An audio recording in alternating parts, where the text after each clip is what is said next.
नमस्ते, मैं धर्मेंद्र नाथ त्रिपाठी।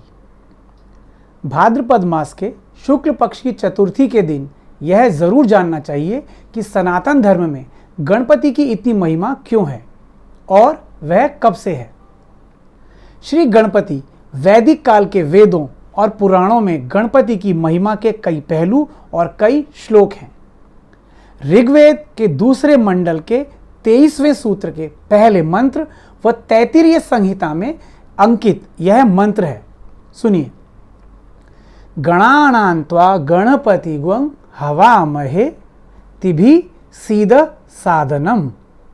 यह विद्वान लोगों के अनुसार गणेश उल्लेख है। इस मूल प्रार्थना मंत्र का अर्थ है, तुम देवताओं में दिव्य और कवियों में श्रेष्ठ हो। तुम प्रशंसा किए हुए में सर्वश्रेष्ठ व स्रोतों के स्वामी हो। और हे बुद्धिमानों के पालक, हम आपका आवाहन करते हैं। ध्यान रहे, यह ऋग्वेद की बात है।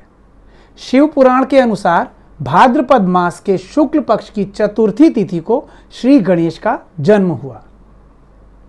सनातन धर्म के आधुनिक काल में हिंदुओं को एकजुट करने तथा उनमें चेतना बनवाने के लिए लोकमान्य बाल गंगाधर तिलक ने गणेश चतुर्थी से जन जन में चेतना बनवाई। उन्होंने पुणे में सन 1893 में सार्वजनिक रूप से 10 दिनों के गणेशोत्सव की शुरुआत की। 10 दिन बाद मूर्ति विसर्जन की परंपरा बनी।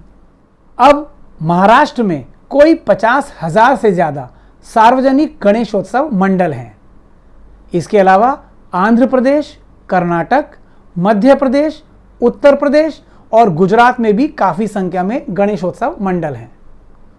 इन राज्यों में 10 दिन तक गणेशोत्सव धूमधाम से मनाया जाता है। एक बात और, बोधायन गृह सूत्र में गणेश को विघ्न विनाशक के रूप में नमस्कार है।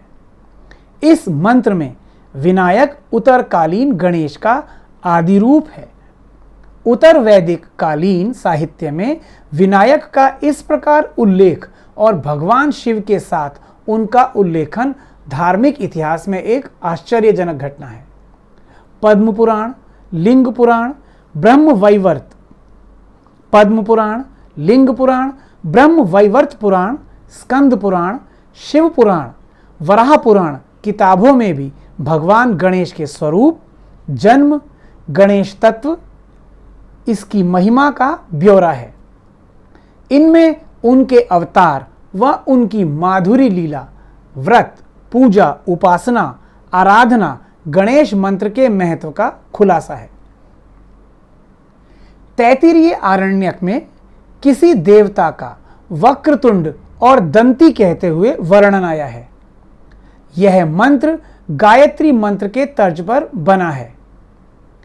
ग्रह सूत्रों से पता पड़ता है कि शुरुआत में इस देवता को विघ्नों और बाधाओं का देवता माना गया। बाद में फिर विनायक विघ्नराज की जगह मंगलकर्ता, विघ्नपति हो गए तथा भावी विपत्ति को टालने के लिए प्रसन्न किए जाने के स्थान पर उनसे सिद्धि मांगी जाने लगी। लौकिक विश्वास है कि सभी बाधाओं का नाश करने की शक्ति श्री गणेश जी में है।